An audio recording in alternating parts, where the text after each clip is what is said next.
Halkın arasında diğerler vakitinde bereketi toplayacaksın, buğdayı koruyacaksın, geç kalacaksın, kaybedeceksin. Bugün bu laflar Gagauzya çiftçileri için gerçekten bir yol gösterir. Avtonomiyada birinci grupun yekinliklerin toplama kampanyası başladı. Çiftçiler diğerler orak vakiti her zaman bir egzamin. Şimdiki zamanda başdava, havay iyiken bereketi kayıpsız toplama. İnsanlar iş başında teknika hazırlanmış kampanyalar tarlalardan güzlük arpayı biçerler. Zinayda Uzun Çiftçilik Kurumun başı anlattı toplanan bereketi için. Сегодня начали урожай ячменя. Тут 40 гектаров ячменя. Урожай хороший, неплохой. Ячмень двухручка.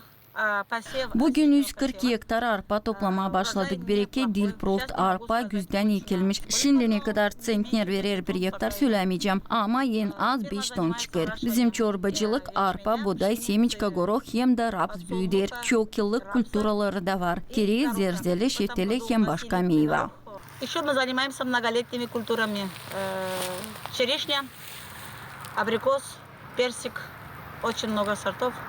Bütün avtonomiyada bereketi toplama kampanyasının çekitmesini Agrar Bakanlığı gözledir. Kontrol grupları her gün çiftçilik kurumlarını dolaşır. Aydar köyünde bereketin kalitesi hem işlerin geçirmesini Gagauzya'nın Agrar Bakanı Sergey İbrişim notaladı. Onun sözlerine göre klimatın değişilmesine bakmayarak Gagauzya çiftçilerin çalışkanlığı iyi bir umut verir. Sergey İbrişim açıkladı, çadır dolayında onların arasında Aydar köyü çiftçilik kurumların başları bereketin toplama kampanyasına bütün cevaplıkla hazırlandılar. Bakanın davası sadece sayıları yazmak değil ama çiftçilere destek olma vurguladı Sergey İbrişim.